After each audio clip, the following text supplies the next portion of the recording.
What's up everybody, this is my 2017 Toyota Tacoma. I got it in January 2017, so I guess it's been 5 years and 4 or 5 months. Today I'm going to do my review on it. 5-year ownership, I got about 83,000 miles on it.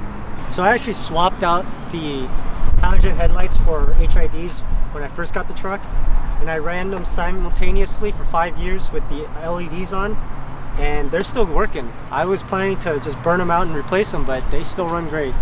The Tacoma comes with a composite bed, and a lot of guys get these bed braces that apparently hold them better in place. I did not do that. I actually got a tonneau cover when I first got this truck, and it's been 5 years. Seems like the bed's still in great shape because my tonneau cover's on, but that could be because of the tonneau cover. So I have the squeaky leaf springs. Doesn't sound that bad right now, but when I drive, it sometimes gets really loud and embarrassing. This is part of a Toyota service bulletin T-TT-0429-16, and apparently I gotta take out the leaf springs, take them all apart individually and clean them for dirt, which I haven't done yet, but it's quite annoying. Doesn't sound that bad right now, but it does get pretty bad. So these trucks have a first gear lockout. That means if you're going a certain speed, you can't throw it back into first gear. That's nice and all, but sometimes I'll be at a stop and I cannot get into first gear unless I put it into another gear first, and it'll just be completely locked out.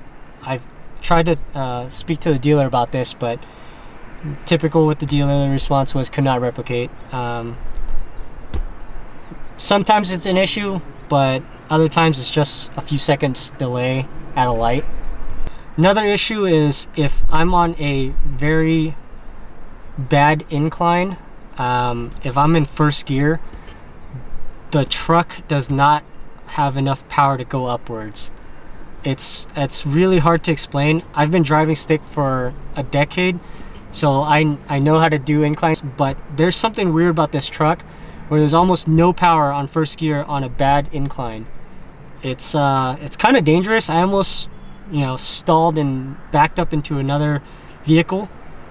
I actually had to just floor it, and that was the only way I was able to get it out of that situation. So my truck is also one of the trucks that has issues getting into 4 low. I don't typically have an issue getting into 4 high, but 4 low almost has to be in the absolute perfect conditions for it to get in without an issue. The only workaround that I feel that has consistently worked for me to get into 4 low is I'm in 4 high, I switch to 4 low, it continually beeps, nothing happens. I have to shut off the truck, leave it in 4 low, turn it back on, and then it gets into 4 low. It's so weird, but for my manual, that's pretty much my manual truck, that's pretty much how I get it into 4 low most of the time, unless it's absolutely perfect conditions. And I'm not the only one, because I know TFL had that same issue on several of their videos. Toyota, you just need to fix that. So there's actually a recall with the third light back here. Apparently it leaks. I haven't had a leaky issue, but the rubber gasket has fallen off. I tried to tuck it back in place with some adhesive, but it still falls off, so maybe I'll take it into Toyota to get that checked, and hopefully they'll fix that for me.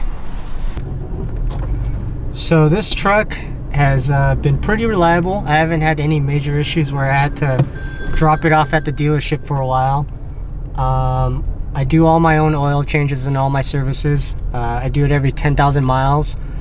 I started with AMSOIL, but then I realized Toyota motor oil was pretty cheap, so I ended up going with Toyota motor oil.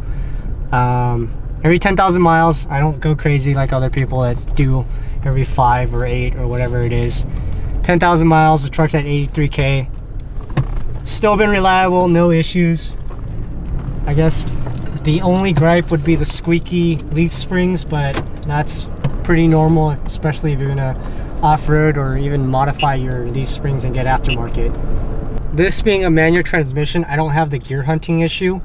I'm perfectly fine with it actually. This truck's actually pretty quick for being a truck. Feels nice, clutch feels nice. I do have a complaint about the clutch pedal. Sometimes my shoe will get caught, and if you have a big or wide shoe, it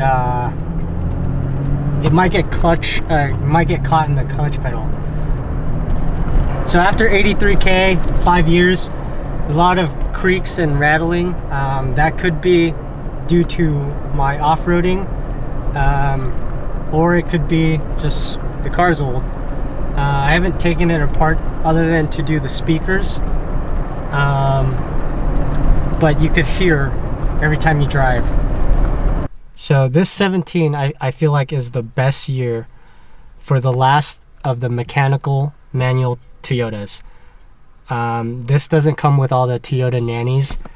All it has is maybe the blind spot monitoring, but doesn't have all that lane change or radar assist or anything like that. So it is super mechanical, the last of it.